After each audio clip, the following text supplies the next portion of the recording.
Hello. Right, we're live. Oh, we Yeah, are live. we're going. Hi, I'm Will Webb, as you might know from watching indietrix. This is the only way you would have found this content. I can't imagine finding it otherwise.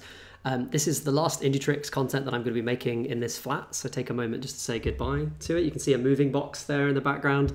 For some reason, I'm moving house in the middle of a global pandemic. Thanks, landlords. Cheers. However, most importantly today, we have a guest, which is a nice rare occurrence. This is Romain, who runs the Cinema Monologues, which, if you haven't had a chance to look yet, is a very well-researched and thought-through channel that actually reviews kind of your viewing habits, basically. I think you do lean more to the kind of like independent stuff than a lot of reviewers I see. I mean, you're not just reviewing Marvel movies, which is always a nice change of pace. Some example films that I've watched the reviews of in the last couple of years, the last year, Bacurau, which is currently on Mubi, a Brazilian sci-fi weirdo film movie with Udo Kier in it. Deerskin, which is from the guy who did Rubber. It's super fun and hopefully will come out at some point soon in the UK.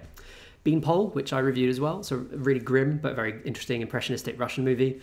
Jesus Shows You the Ways of the Highway, which I can't talk about too much for embargo reasons, but it's a really interesting kind of like art house pastiche of genre movies. And Come to Daddy, I know you saw as well. These are all pretty much from Fantasia Film Festival, which is a big kind of like genre fest that you went to, right? I also really enjoyed your counter takes on Sunset and 1917, which I thought were like super angry and very good. Exactly what you want. And also, by the way, Roman inexplicably has under 1,000 subscribers, which is like wild because the content's very good. So if you are looking for more reviews, then do definitely join in there for some great discussions. Smash the like button. Does that cover it? I guess so, yeah. I just, like I said, I review the movies that I go see, is essentially, so you get a good sample of what I watch. It's not, I don't think I've seen a Marvel movie in theaters in a very long time. Not because I have an inherent hatred towards them. I don't think I want them to be the only thing that exists, and it just don't excite me that much. Like, I'm perfectly fine watching them at home. My biggest challenge about watching those movies, the most challenging they ever get, is like deciding what to say about them, because I feel like I've said everything about those movies. They're like blandly directed. They're not, like, their plots aren't interesting. There's no real lasting change. The characters are kind of interchangeable. So yeah, and it's the same for every movie, and they do 3 a year. So yeah, and I mean, at a certain point, it's like, for me, it's like watching an episode to a television series that I haven't been following, because it's so serialized, which is something that I'm also like kind of ideologically opposed to, almost, because I feel that what's great about cinema is how like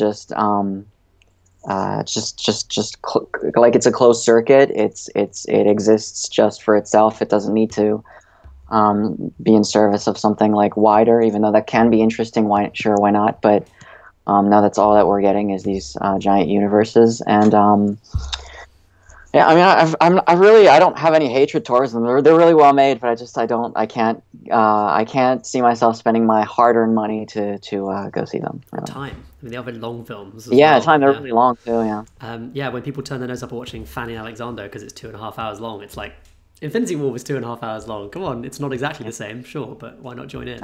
And so on that note, our kind of like nominal topic of discussion for today, although as all streams are, it's kind of a casual one, is where to find indie movies streaming online. I said streaming, but I think VOD is kind of a big thing too, because of course, at the moment, a lot of really good movies are kind of like stuck in having to be released online as VOD just to make their money back. I'm not talking about Trolls World Tour that came out this week in the UK, but more instead about art house movies like the movie came out last week called System Crasher, which is a German film, did really great business over there, and then got a very limited release in the UK. Didn't really get a full release. It had a little bit of festival play, and then unfortunately had to go straight onto demand, which is a bit of a shame for the distributors, who are very small, and I think we're hoping for it to be a bigger thing. I saw the trailer for that. I saw a trailer for that when I was in front of Manos, when I saw Colombian film Manos. Yeah. And and that's a big topic of discussion, VOD in France, because distributors, theaters are heavily protected here. Mm-hmm. You have a quota system, right? There's like a screen quota? I'm not exactly sure how the quota system works. There's certainly a quota for French films. But essentially, and this was a big debate when there was that year there was Okja and the Meyerowitz stories at Cannes. Essentially, now Cannes doesn't select any Netflix movies anymore. And I think because there's a traditional rule that you can't have films they have to wait at least a certain amount of time before, and I know in the US it's like 3 months, but I think in France it's almost I think it's 18 months in France. It's supposed to be. It originally was kind of about a year on average. Yeah. So when I was a kid, I can remember movies would come out and then they would go on TV within 8 months, probably. So you'd often see a movie that came out in summer be an Easter weekend bank holiday BBC Two movie or something like that, and then they would come out on DVD. And now it's shrunk down. I mean, DVD releases for movies are sometimes 6 months, especially for kids' movies. Yeah, so that's why when I was still in Montreal, I saw The Irishman in a theater, but in France that would have been impossible. Yeah, it is strange that. I mean, it's weird that you end up with places like Cannes ultimately not representing the biggest movies of the year just because of their release format. And it is a conversation that people have had throughout it. I remember the reason why Spielberg wasn't nominated for director for Jaws is because there was an Italian movie by a very famous director whose name escapes me, and he had a full cinematic release in Italy, and he screened once in the US and then gone as a TV movie, but that was within the eligibility rules, so he ended up getting nominated because he was the bigger name at the time. It's kind of a similar thing with the window. It's kind of a strange situation. There's a bunch of rules, and it's weird. Well, I think in a way, independent distributors are kind of happier about stuff like day on date. So in the UK, we have Curzon Home Cinema, which is a really big kind of home video service for art house and independent movies. I say independent because they're kind of the biggest releaser of independent movies. I think they have about 35 cinemas in the UK.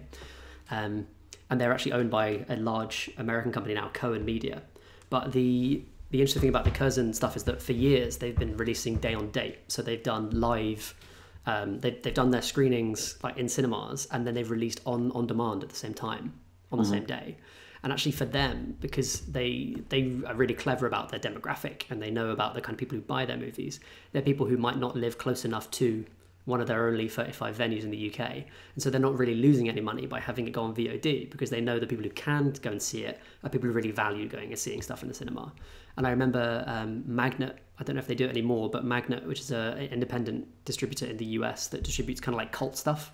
They did all the Tim and Eric movie and things like that. I think they did a lot of kind of like weird horrors as well. Magnet always did day on date. And sometimes they would do it on demand first and then do a cinema screening. And so in that case, they were almost using it the other way around. They were using cinema screenings. They were using VOD to bring up buzz for the cinema screenings, which is really cool. With the Tim and Eric movie, they had like people would go and watch it, show it to 6 of their mates, and then 2 months later, when it toured around the US to their town, everyone goes out to cinema to see it together. So it's an interesting kind of way of doing it. Obviously, at the moment, you can't see anything in the cinema, so it's also like the only way of making any money. And so we were talking about Mubi earlier on. You were an early adopter of Mubi, which is, I think, the biggest online way of accessing these kind of more interesting movies. I think I've been on Mubi for about 5 years now. And I subscribe to it, and now I actually get it for free because I still have a student account. So if you're a student and you're not on Mubi, or at least if you're a film student, I think you can get a free account. Just go, because it's really the most interesting. Outside of the Criterion Channel, maybe it's really one of the most interesting streaming services out there if you're looking for things that aren't big major releases or terrible Adam Sandler movies. But they're good Adam Sandler movies, that being said. What I really love about them is just the format. That 30-day window, it's basically curated, so it's really easy to see what's on the channel, which is something that's on Prime or Netflix is almost impossible to even know what's on there. I think and you can sense it allows them to be clever about what they show, and they sometimes show stuff that you would never be able to get on Netflix. I remember they showed is it Jonas Ackerlund, who does like 8-hour found footage movies using his childhood Super 8 films, and they put his like magnum opus, this 8-hour film on there, which is something you could never have on Netflix. I don't think they would ever allow the algorithm to put that out there. No, I don't think they would put a lot of Lav Diaz films, but that's where I've seen them. And they also, one thing, as someone who didn't study film in a formal way, it can be a little bit closed out sometimes to talk about like independent art house stuff. And something I struggle with is like when people talk about how great something is without really justifying it or adding context to what that filmmaker's work is like. And Mubi has Notebook, which is its kind of expansive critical writing and sometimes video essays on films. And I find that stuff really useful because it kind of positions those people more. A lot of the curation you were talking about is kind of around that, where they will pick a filmmaker and you can kind of explore their work through a process that they show you.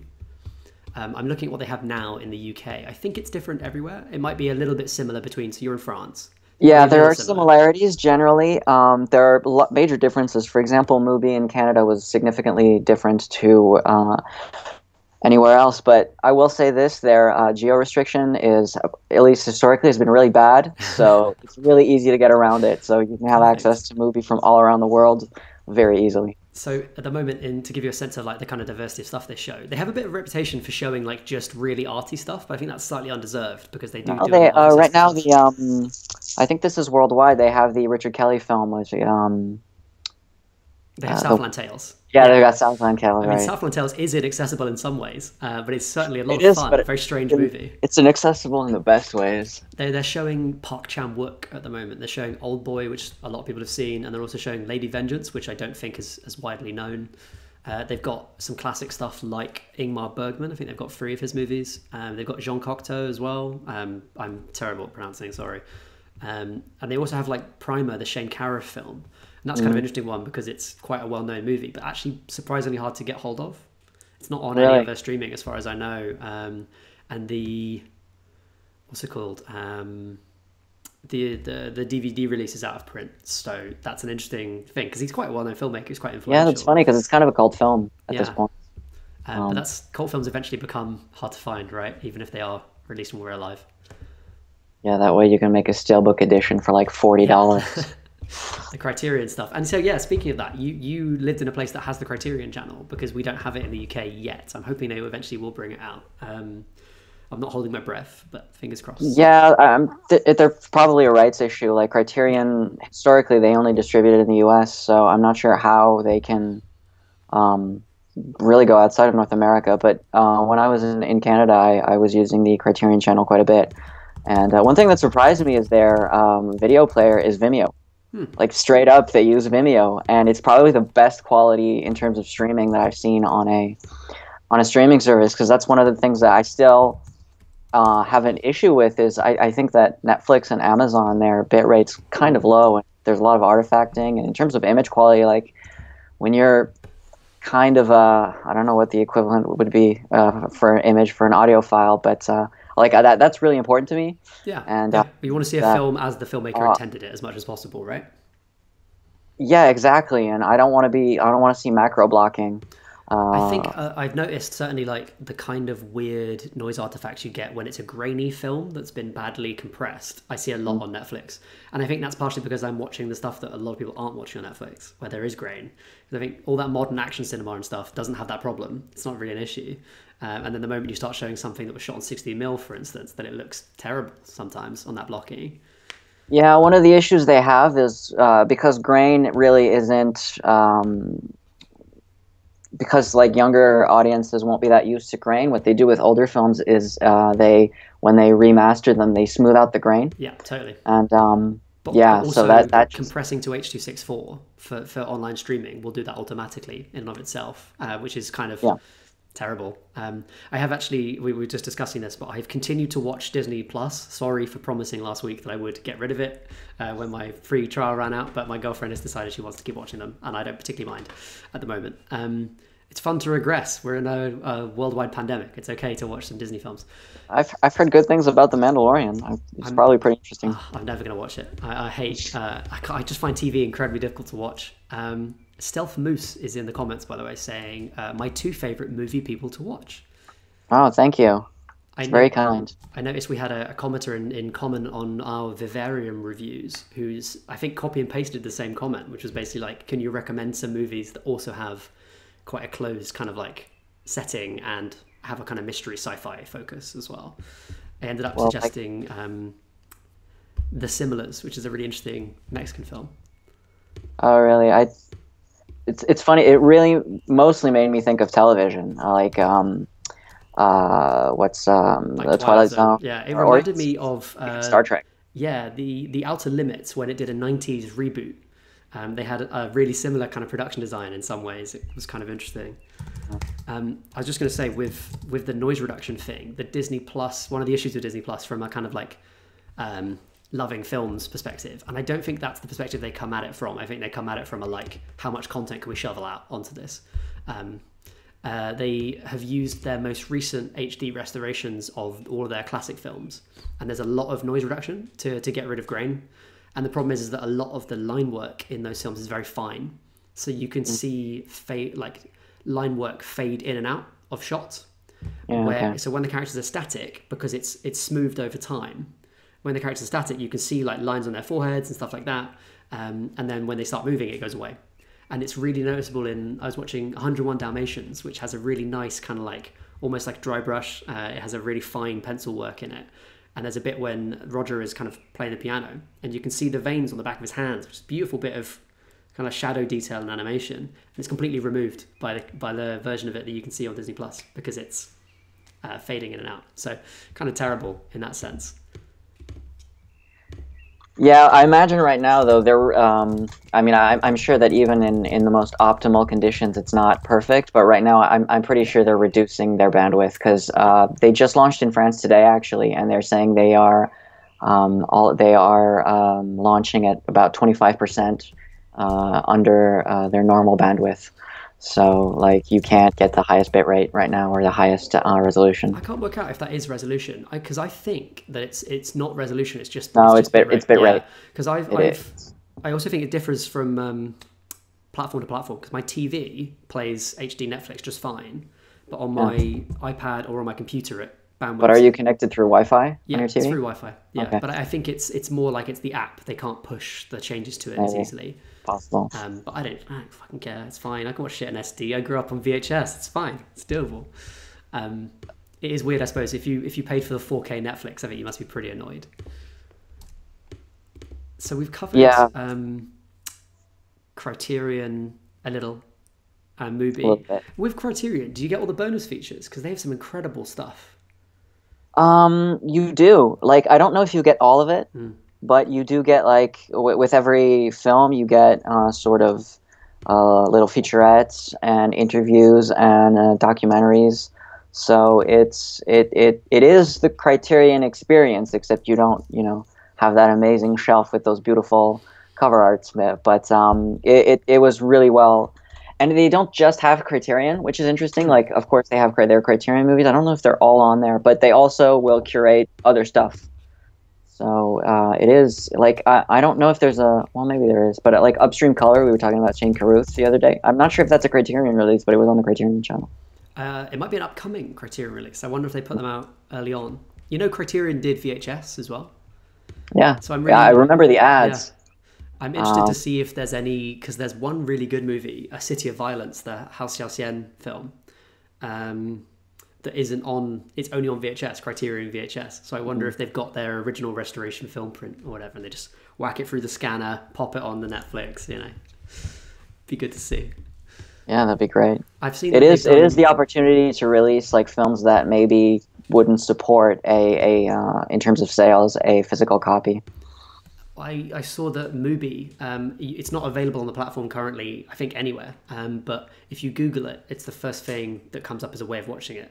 Mubi has Catherine Bigelow's first film, her student film, which is like 20 minutes of, I think, Gary Busey fighting someone. It's just like a fist fight outside a famous nightclub in New York.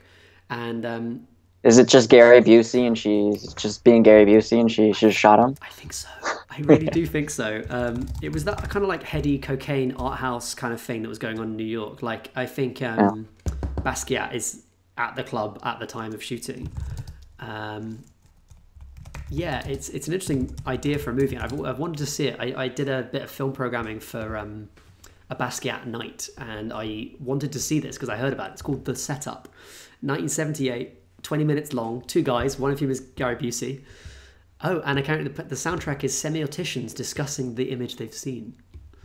Wow. So it is a student film, you know, to be clear. Yeah, that is very, very art school student. But it's great. That's the woman who made Point Break, making kind of art house semiotics discussion. I think that'd be fab. And that is, again, the kind of thing that you just can't release physically, at least not as anything other than an extra on a DVD. No, like nobody watches short films really. Even I don't really watch that many short films. I find it's a weird it's a weird format, and I've seen so many bad student films that like immediately I think short films I'm just brought back to my film school days. So it's kind of traumatic. It's my personal Vietnam. Do you know Alain Gomi? He's a North African filmmaker. I think he's North African. I know the name, but I don't think I've seen anything by him. He made a film called Félicité about 2-3 years ago. That's really interesting. But Gomi made like a fucking fantastic short film that is so good. And again, I saw it on a movie. It's not already available anywhere else. Called The Little Light, Un Petit Lumière, right? And it's just like this little philosophical movie about a 9-year-old girl living somewhere in, I want to say it's North Africa, I'm pretty sure. And it's just beautiful. It's just like such a good movie. It doesn't need to be a feature. It's perfect in its own right. So that's my go-to defense. But I have seen many bad short films. I've made some bad short films. So. Yes, haven't we all? Yeesh. I feel the same way about shorts. It's tough to find good ones. And a lot. But when they're good, they're amazing. Like there's a very famous animation school in Paris called Les Gobelins. Okay. And they like the people that come out of there are like world-class animators and generally go on to work in some of the biggest studios. But their selection of shorts are always really good, because with animation you can get away with a lot and you can be really creative, and they're not afraid to be funny, which that's the problem with a lot of art students and film school students, is they want to make something that's like super heavy and serious, and I want to talk about suicide and alcoholism, and because they don't know anything, it's never interesting. The key ending to any student short film, right, is the protagonist dies. Yeah, of course. How else do we end the movie? It's got to be that. I certainly think my issue of short films more than anything is that like I've seen a lot of really good shorts, but mostly I find the shorts that people recommend to me as good shorts are either a pitch for a feature or like pretending to be a feature. And really I want to see a short film that is just made to be short and doesn't, like animation does really well, where they use these interesting techniques or these interesting storytelling kind of structures that can't be done in a feature. And I see very few live action shorts that manage that as well as animation tends to. Yeah. In a way, I feel some of the best shorts are like sketch comedy. Like Key and Peele, if you take their skits, they're like perfect short films. Yeah, totally. And I feel like there's a lot of discussion to be had around shorts. Maybe that's a future live stream. I don't know. I am a filmmaker, kind of like primarily it's what I do outside of the channel. I think I have maybe too strong opinions around it, and maybe the general audience wouldn't worry about them so much. I'm just bitter, is what I'm saying. Yeah. We were speaking about streaming stuff. There's one other one I want to mention, which is in the UK, and I think it is UK specific. Certainly its subscription service is UK specific, which is the BFI, the British Film Institute, has its own online player. It shares some content in its subscription format with Mubi.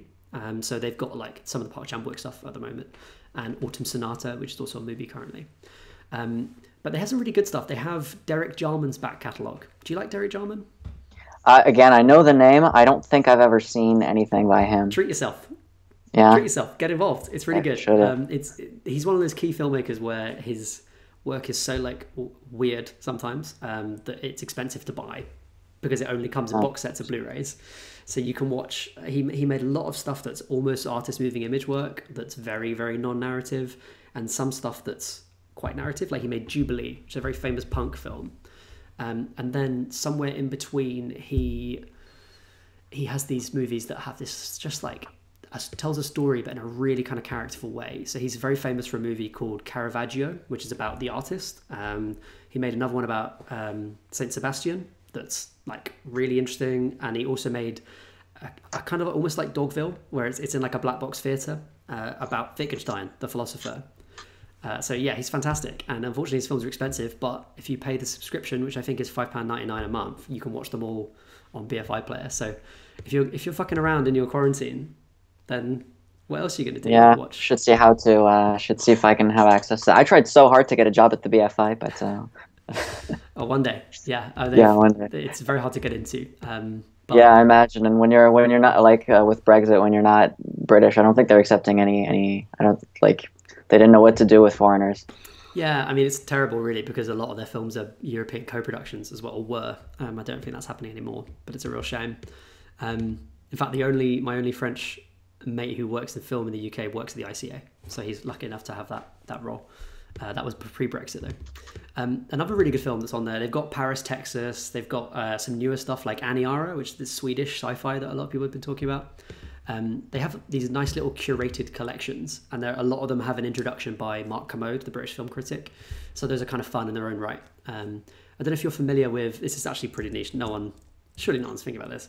There was a movie late night screening series in the UK in the late 90s, early noughties called Movie Drone. And the introductions were by Alex Cox, who directed Repo Man. All right. So he would do like a 10-minute intro, and they were all shot in the US because he lives in Utah. And he would just be like near like a satellite dish, and he'd just talk about some weird shit about the time he went to go see this movie or something, and then the movie would start. And it's good fun to check if anything on that list, if you look at, there's a complete list online of every film that they've covered. Almost all of the intros are on YouTube somewhere, so you can always check in and watch them, which is just a great bit of fun. But Mark Kermode stuff is very much in that spirit of things. And actually, my favourite film that's available on that subscription currently is The Watermelon Woman. Have you seen that? No, I have not. Who is that by? It's a cracking movie whose filmmaker has entirely avoided me. Please let me just Google surreptitiously. But it's a comedy about this. It's Cheryl Dunye. It was brought up it's funded by the American government, and it was brought up in Congress as an example of the kind of film that the Democrats shouldn't be funding. And then she basically got blacklisted for a long time and made very low budget films. But it's really funny. It's about a black woman who's working as a kind of wedding videographer, and she is trying to do she's trying to research an essay. I think she's working like for a PhD or a documentary or something. She's kind of trying to research an essay about a bit part character actor who was black, who appeared in a lot of early Hollywood movies, and she wasn't credited properly. She was credited as the Watermelon Woman. And so Dunye's basically made a fictional version of these women who, because they were never documented, they literally cannot be tracked down. And so it's this interesting kind of bit of because at the end of the film they have this is the real Watermelon Woman, but that's fake too. So it's this interesting kind of thing. It's also extremely funny. She falls in love with this white lady who is just such a fascinating character in a way that comedy characters aren't sometimes that deep. But it's very interesting. So there you go. That's something to watch as well. Yeah, that sounds really good. Yeah, it's funny. It's 1996. It almost feels like it has that kind of Spike Lee quality to it, where it's kind of like slightly rough around the edges, but like really biting and very funny, but also quite light and grim at the same time. Yeah. I've just seen someone asking in the comments if we've seen David F. Sandberg's horror shorts. I have not. I don't think I've seen any of his films, but I'm aware of who he is because he started on YouTube, so it's kind of like a lot of, I guess, a lot of what young YouTubers would aspire to be, which is get noticed on YouTube and have a Hollywood career. But his like animations where he kind of talks about Hollywood, they're pretty cool. Like I just love the fact that he's pretty candid about his experience. He seems like I'm not sure I would love his films, but I'm glad that he's getting to make movies because he seems like somebody who, because he didn't encounter success at a very young age, he just seems to be really happy about where he is in life. And he seems like a really down to earth, interesting person. And I think his the way he talks about Hollywood and like he made animations on like the testing system and whatnot. They're pretty good. I feel like there's a lot of filmmakers whose public persona is like, you have to sacrifice everything to be a filmmaker, and you've got to like give up your life to do it. And there's a lot of them who are like, I didn't do any work and I've just like become an artist. And he's somewhere in between in a kind of really nice way. He's talking about the process, but also he's, not going to give away all of his secrets.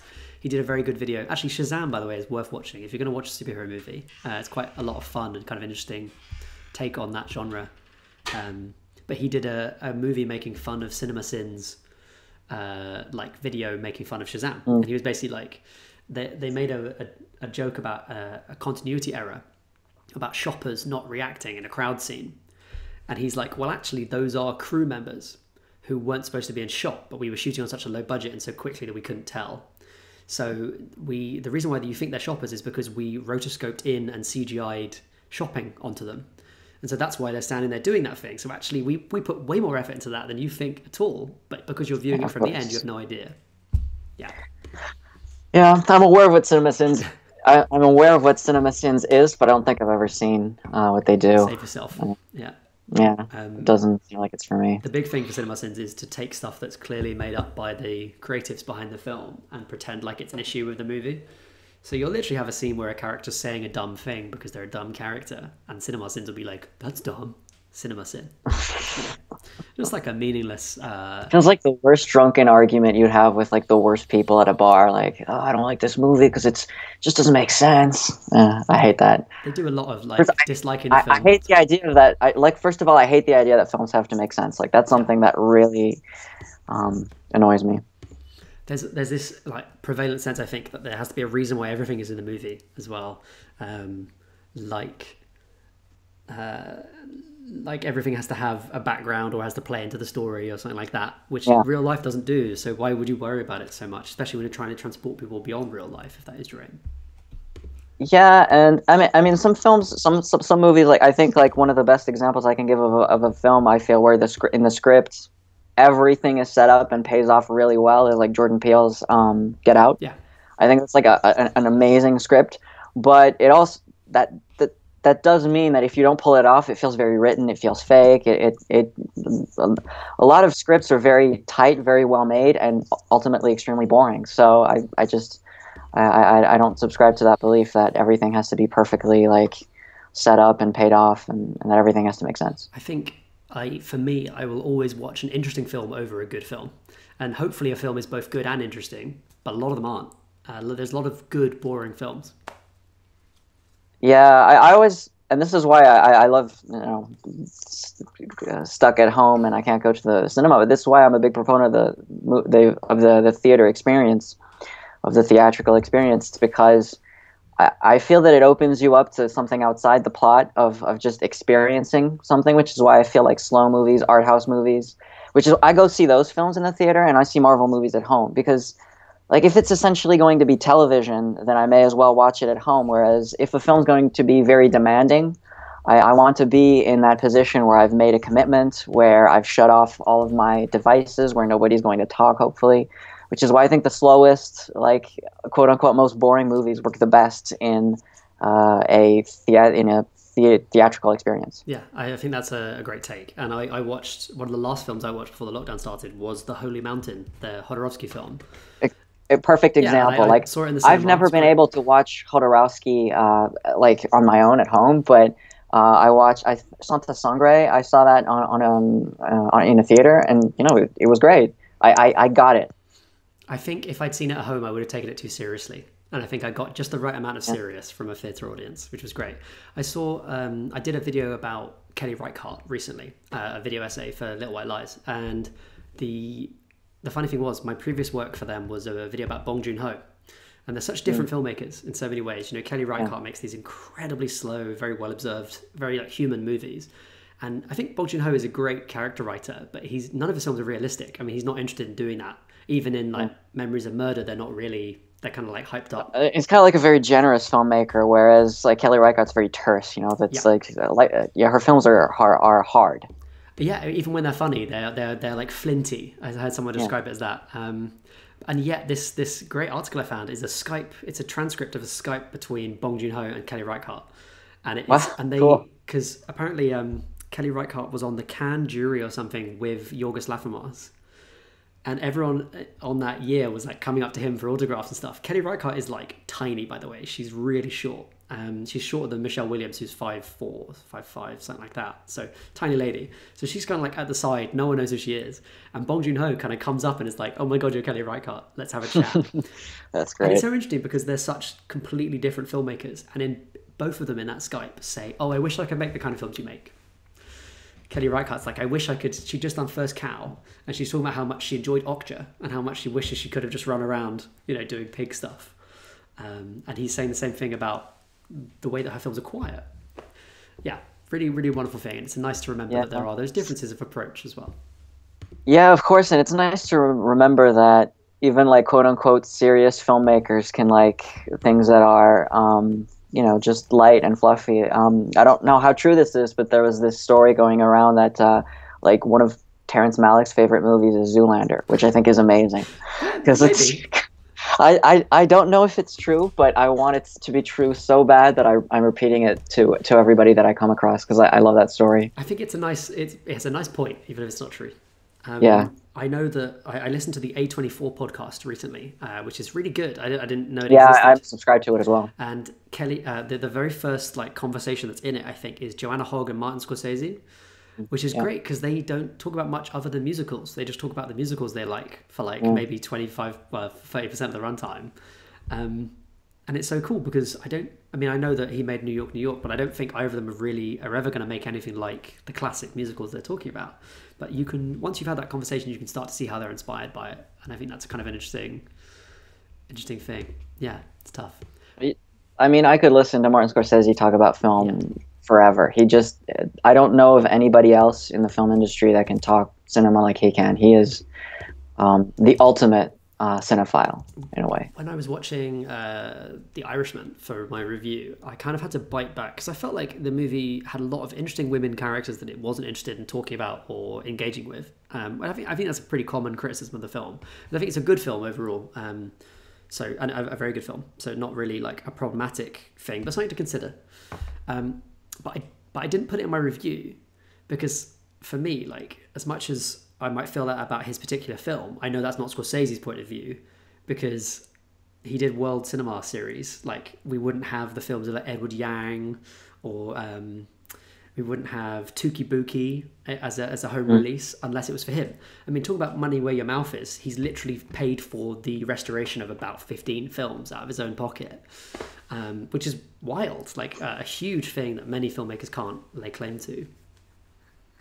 Yeah, no, he's done a lot for even the preservation of a lot of American classics, and to me to go back to The Irishman, I feel like it's just a just representation of that world, like where women don't have a voice. Like correct. To me, that's how I took it. I suppose my feeling with that is that like maybe there are other ways to show that other than literally just not having the women speak. But it is a debate to have, and I could certainly see what he was trying to do with it. I don't think that's a problem.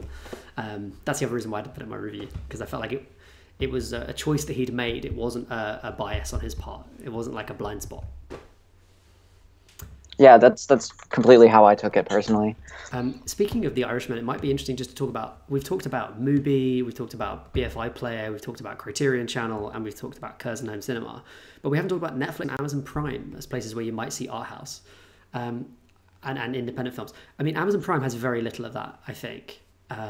You can see some indie stuff, but it's terrible. You can see some really low budget indie if you want to see bad movies.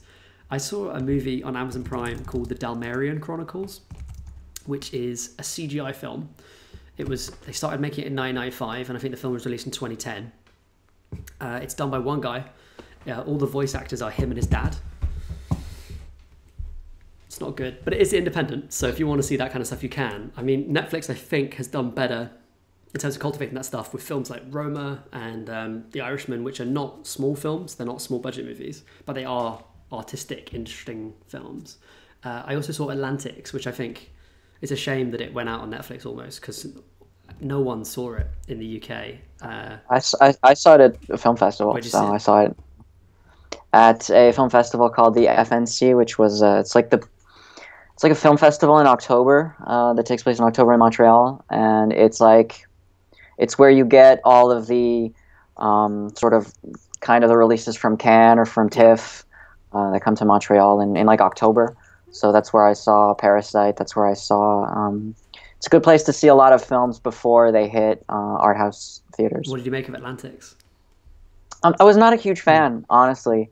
I could see. I don't really remember all that much about it. I kind of love the idea of, first of all, of having a film set in Senegal, set in Africa, but that isn't like a cliched vision of Africa. It's not like slums and people without shoes. It actually feels like it feels like it's made by somebody who's from there and who understands the city of Dakar. Yeah. And like I found that the whole like subplot with the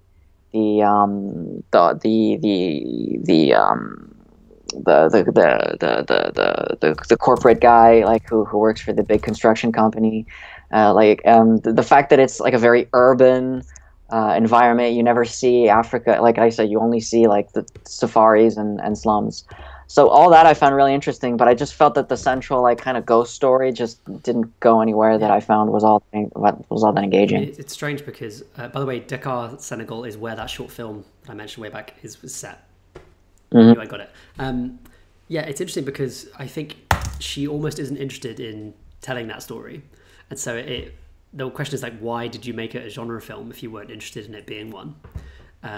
Yeah, I mean, it's an interesting movie. I think I prefer her shorts. Her short films are great. They're really good. Oh, I haven't seen any of her shorts yet. They're also very difficult to get hold of. The first time I heard of her, this is Mati Diop that we're talking about, the Senegalese filmmaker who is the granddaughter of Djibouti Diop, who made Tuki Buki, the film that Martin Scorsese restored. Oh, okay. I didn't know she was. Yeah. Djibouti Diop is like film royalty in Senegal.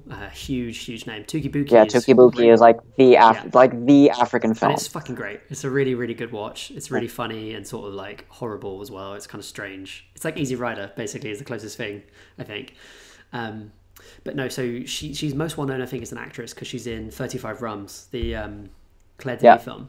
Claire Denis film. But her short films are confrontational. They're very like strict, I think. They're quite terse, to borrow your language about Reichardt. But they're really interesting, and it's so weird that she made her first feature basically like a kind of ghost/zombie in the Hawaiian version of the word zombie, Haitian version of the word zombie tradition. Yeah, it's kind of a strange thing, and it's especially weird because she made a short film called Atlantics, that's totally different but has the same themes. Okay. Strange. But I like watching strange films, and I think there's something to be said about like that Netflix at least decided to put that on its platform to be like, hey, there's this weird movie if you want to go see it. Well, I think that is very much the whole point and the whole interest of film festivals is that the film went to Cannes, it received a prize, and so they got distribution off that, and there's still something to be said for getting into a film festival and getting a prize, getting some press. The press still has they still have their place in the ecosystem. I don't know for how long, but I certainly think like my worry, I suppose, about digital more than anything else when it comes to art house stuff is that movies can make a bigger splash in the cinema, and when they just go onto Netflix, they can kind of just disappear. And so when everybody talks about them for like a week on Twitter. Everybody talks and they meme it to hell, and then it disappears, and it doesn't exist anymore. Yeah, and I think Atlantic's probably, although it's like you say, it has a lot of weird elements to it. I think it probably deserved more than it got on Netflix. I mean, the weird thing about Netflix is that like they can do stuff like when Roma came out, they turned all of the avatars for users to black and white for like a week as a way of promoting the film. I didn't have Roma when Roma came out. I didn't have Netflix when Roma came out. I saw it in the theater as well. Very good. Yeah, totally reasonable. Yeah, that was the way to see it, by the way. Like the sound design on Roma is some of the greatest sound design I've ever heard in a in a theater. Yeah. And it's because I saw it in an amazing theater in Montreal, and really you could really perceive the 7-point sound, the 7.1 sound. He went to the trouble of saying like they went to the trouble of paying for an Atmos mix and saying that was the right version of the film to see, but then put it out on a platform with pure exclusivity that doesn't. They even put out a 70mm version. Yeah. It's just crazy because the film is shot on digital. Yeah, it's large format digital, isn't it? So you can blow it to 70. It is, but I think kind of the whole point, he said he wanted to shoot large format digital was because he wanted no grain. He wanted to be really clean and crisp. And so I don't know if that's a Netflix thing or if that's from him, the 70mm. They require 4K native for everything. So yeah, probably is a Netflix thing as well. But also I think because the long takes, I don't think that you can really do that. Yeah, but he's been working in, like, he worked with Chivo with Lubetsky, and Lubetsky's been shooting digital for a very long time. Like his previous films were all digital. I think with the kind of stuff that Quaron wants to do, with like long takes, it's very, very difficult to do that just physically with a 70mm camera because they're giant, and the film rolls are massive. It's its own weight, you know, it's this kind of like, it's a different thing. There's a really good BTS from Hugo, you know, the Scorsese film. Yeah. And it shows the last scene is a single take, 2.5 minutes, 3 minutes, something like that. And it's a 3D rig, so it's 2 red epics that have been like stripped down as much as possible, so the batteries and all that shit are on someone else who's following the camera operator around. But it's still incredibly difficult to do that physically. Like, it's heavy, and at the end of the take, you can see the guy like, oh, you know, like drop the thing at the end of the rig. And I think about that when I think about trying to shoot a long take on film, especially 70mm. Very tough. Yeah, you have to have a massive Dutch cinematographer called Hoyt van Hoytema if you want to hope to do anything. The guy is beefy. Say what you will, you know. He's huge. He's like, and he's like he's huge. He's like 2 meters tall. He's massive. Last year, I bought a Ronin, the gimbal, and which one? The original one, because it was the cheapest that we could get that supported our camera. And we used it for a corporate job that was going around lots of different locations in the UK and filming. I make my money making corporate video, by the way, so that's great fun. We went around lots of different locations and we did all these days. And the only takeaway from that experience was that I need to do a lot more weights and I need to hit the gym a lot more if I want to do any kind of operating like that. So I can't imagine what it'd be like with those, like an anamorphic lens on a 70mm camera or something like that. Wild.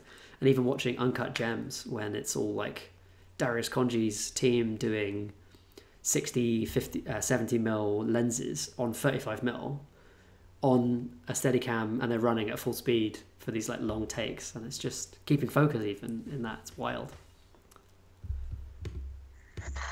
Yeah, or Steadicams as well. Like when you've got a 70-pound rig on a Steadicam, like holding on, like the world-class Steadicammers, they're huge. They work out a lot. You have to. Every now and again, when I watch a film, I'll pick a credit on a movie and be like, that's the best credit of the year.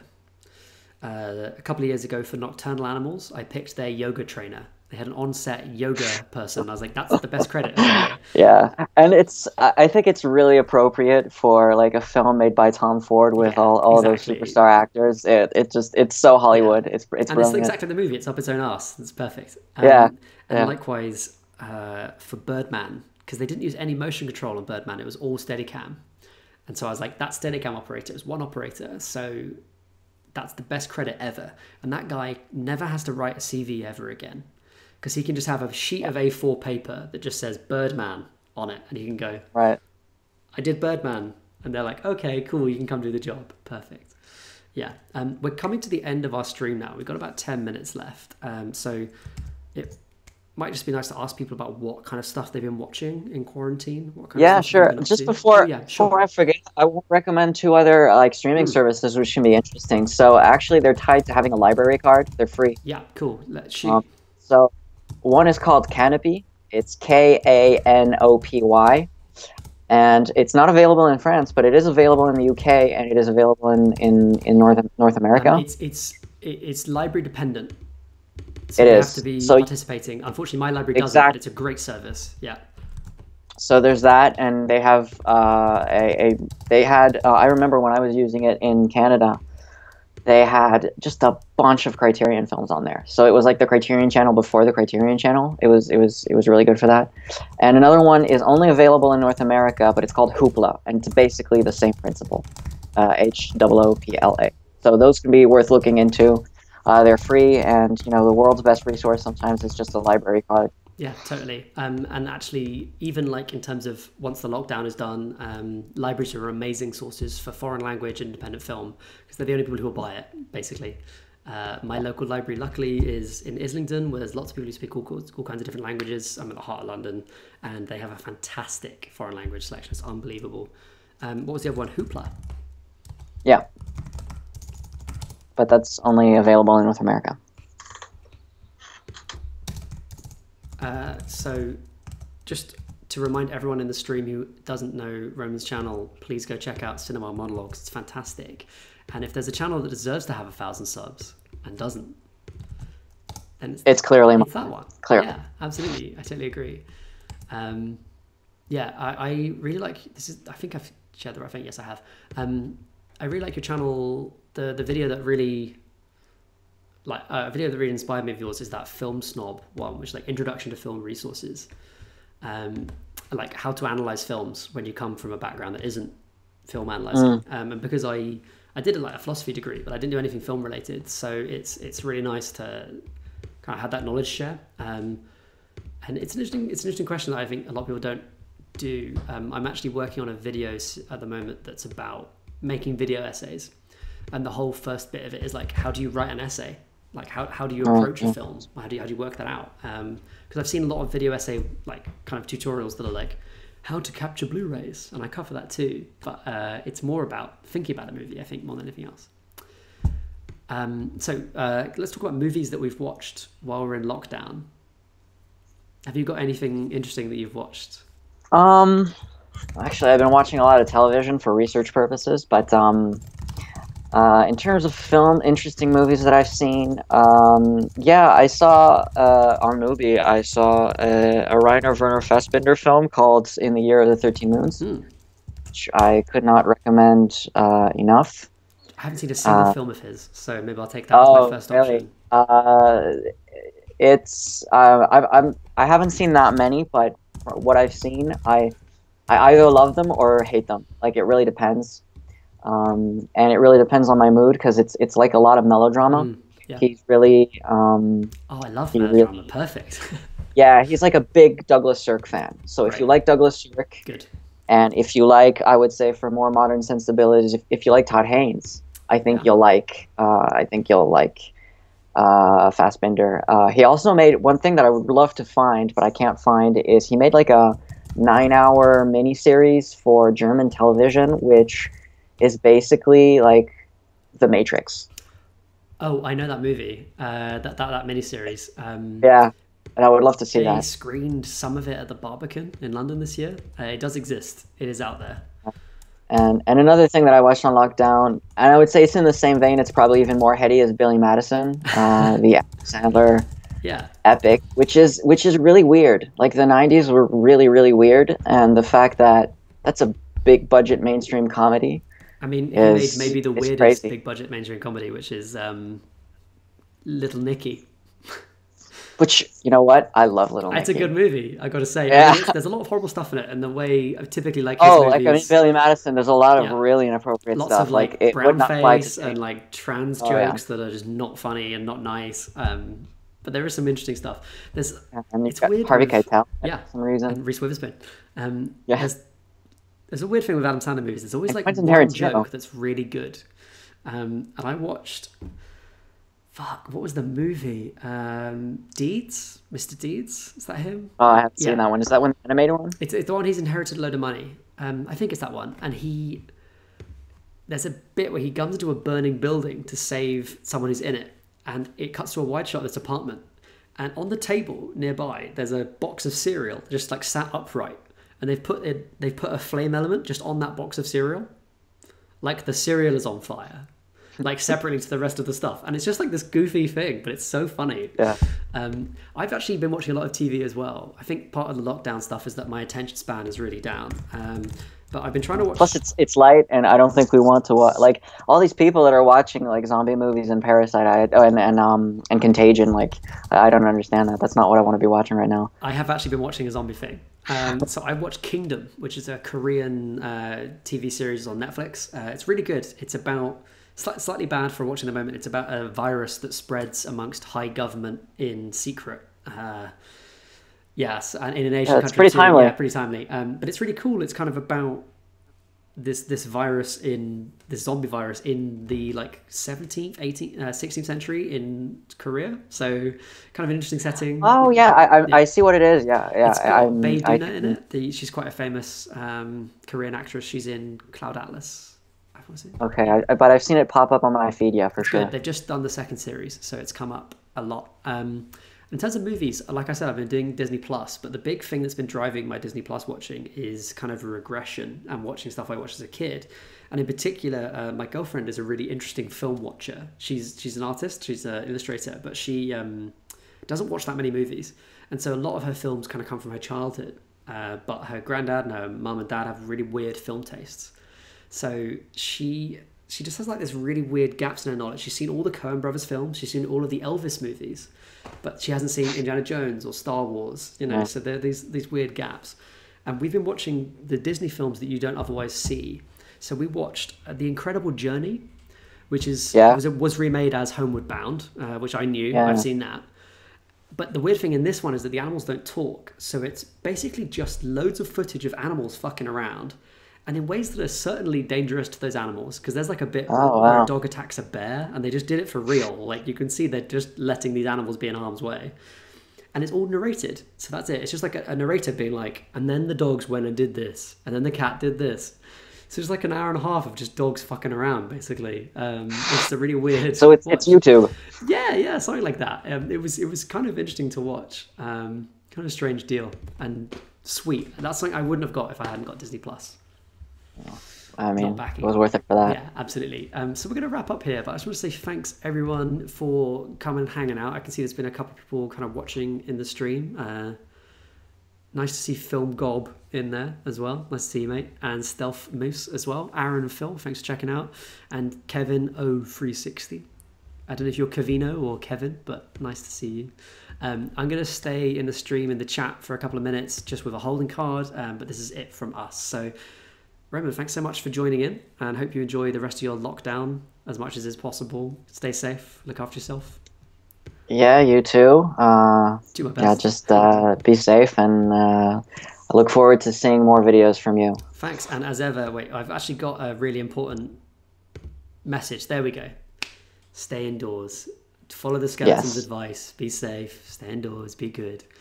Suppress the curve. All that stuff. And yeah, look forward to seeing your content again once the movies start coming out. Are you doing content while movies aren't coming out, or are you? Yeah, I'm probably gonna try. I'm pretty busy right now because I just.